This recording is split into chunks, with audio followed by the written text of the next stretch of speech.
back to Hammond's Upholstery. Despite the colour of my head, the sun's gone in today. I think I got a bit burnt over the weekend.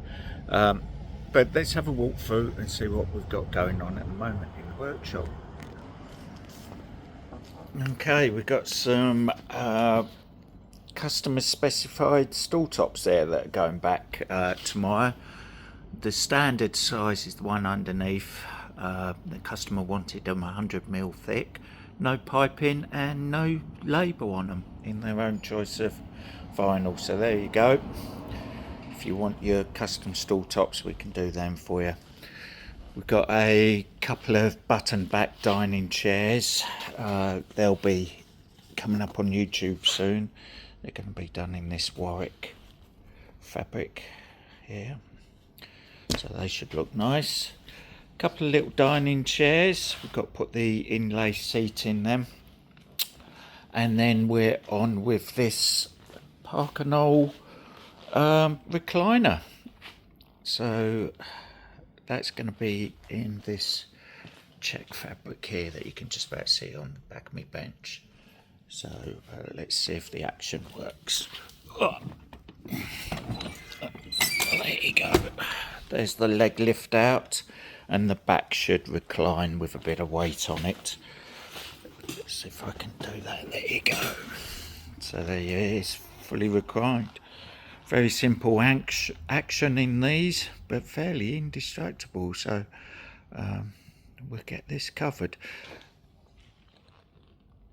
I'm not sure if we're going to be putting the skirts back on the side. I'll see when I get to it. It hasn't been something that customers specified, but I don't see what benefit they're adding. We'll put a border on. We might just put a border on it. There you go. It's going to be quite a long one, that one, so we'll do that over a couple of videos, I think. So first off, I need to get on with getting it broken down into its component parts, and then we can start stripping them. So let's get on with that.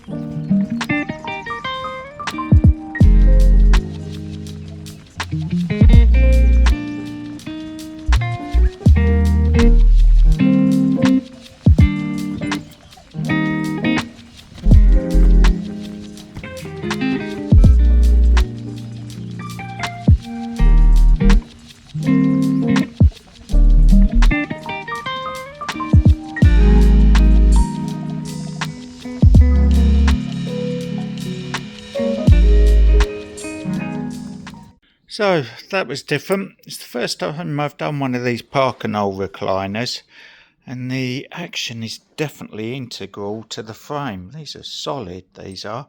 But I discovered how to separate the back from the base anyway. The back needs breaking down into its two parts for the upholstery, obviously. But you can see there how these locate in here for the back, and then the seat portion is held in with these lugs that go through the seat frame through here and then screwed to it. So I've managed to get that apart. So I'll get the back separated, and then I can start stripping the individual parts and hopefully start reupholstering it. I'm not going to put the skirts on. The skirts to me seem to be a little bit unnecessary, because they barely come down past the frame anyway, and they get rucked up and dirty. So we'll put a border around the bottom of the chair to give it some sort of decoration. But the skirts seem a bit over the top, unless I speak to the customer in the meantime and they insist they want the skirts. Okay, so let's crack on.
Right, so it's ripped up now. As you can see, this is the back. I'll try and stand it up so you can have a better look at things. So that's the inside back. That's the dog who's out of the van for a change. You good boy. It's very hot in the van today, so he's had no choice. He's coming in. That's the cushion that was on the back that you can see there with the buttons in it. Okay, so that was attached to that. No canvas, and they've just put this felt over the springs, but there you go. Then we've got, excuse the pad there, for some bench seating. This back, or sorry, the seat that's obviously had a repair. This piece of timber wouldn't have been here. I think somebody's put this piece of timber in because these screws were attached to the bracket like so. I suspect that they'd ripped out of this original wood, and somebody's put this piece of timber in here and screwed into that. I would imagine the back felt very lopsided at some point. Here's the arms. Let me move that out of the way. And there's the arm. One of the arms is off there, and there's one of the arms with the old cover still there. I can use that one for a template. And this is the leg lift portion of the chair. Okay, which was attached to these here. Okay, and that's how that action worked. So you can see there's quite a lot of component parts to this, but I'll tackle them one component at a time, just making sure that the check pattern is central on it, and we will get there eventually. So, you know, when you look at the chair, you think, oh, it's just a chair, how much? But there's a lot of component parts, and even just to get it to this point where it's unpicked, it takes time. The seat's got a good cushion on it. I will rectify, repair with this timber, screw this back into here so it's nice and secure. That's the only reason I can think of this piece of timber here, because it's not really adding any additional bracing, because I've got plenty of bracing there, and it's a hardwood frame. So I just think the screws that were in there originally were possibly quite short, and they've ripped out of the action on one side, which it's starting to do again here. So whoever sits in this chair tends to lean into the right hand side or the left hand as you're sitting in the chair, and they're putting strain on that there. So the fabric is on cutting table here, and like I say, I'll tackle these one thing at a time. I think I'll do the arms first, because let's do the arms first. I'll get them done. They're going to need a layer of Lux Bond over them because the old felt has come away, but it should be fine. So yeah, I'll come back to you once I'm on with the arms. But I think it's time for ice cream, so I'm heading off for the day. We'll be back in the morning with this. So see you soon. Okay, so back on with this recliner. I've been doing other bits and pieces, so excuse me if the continuity is not brilliant. I'll try and remember where we was, but we'd got it stripped and we're ready to recover now, which I'm just about to start doing. I've got to cut the cover, sew it up, etc. We'll do it in stages. But first off, I need to do this repair to the seat that has been done previously. I wouldn't say it's a bad repair. It's a repair. Let's just spin the camera around and see if I can explain to you what's gone on. Okay, so this piece of timber here, the obvious white piece of timber, has been grafted into the frame here. I can presume because these fixings that were attached, let's see if I can put that on there, were attached to the frame like so, have ripped out, so they put this piece of timber in so that they could get fresh new fixings. I don't think I've got any. This is just softwood. This is pine, so it's not particularly strong. It's splitting here again. If I've got some beech, I will put some beech in here. I think I might be lucky and have a piece of beech, so bear with me whilst I go and have a look what stock timber I've got. Okay, so I've got a bit of stock beech here that I can put in,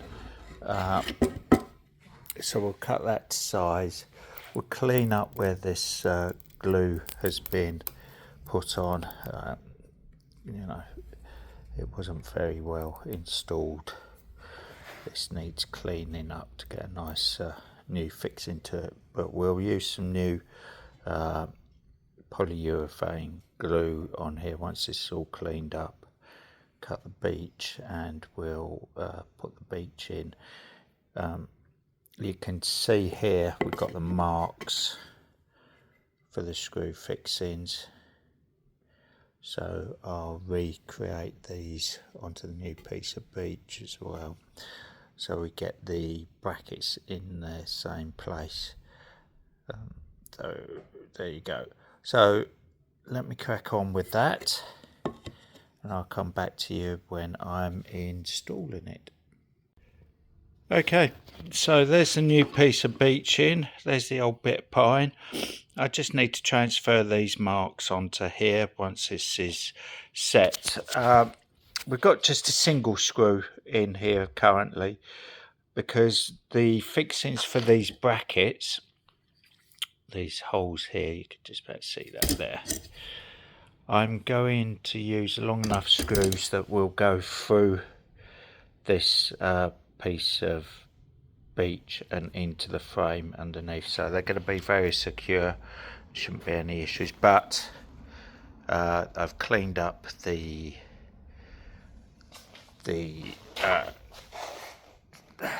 timber before gluing. It's got some polyurethane glue on there, so that's going to hold it. So I just need to leave that to go off, and then I can transfer these marks across. So that's about as far as I can get with the seat, or want to go with the seat at this point, because I've got plenty of other things to be getting on with, so I may as well leave it to do its thing and set. So I'm going to have a look at the arms now. We'll get them done on the chair. So there's the base, so we've got one arm for the template, so I need to get the pair of arms cut, and then you can join me when I'm installing the cover. Shouldn't take too long, but I think I've just got a customer arriving, so we'll be back very soon.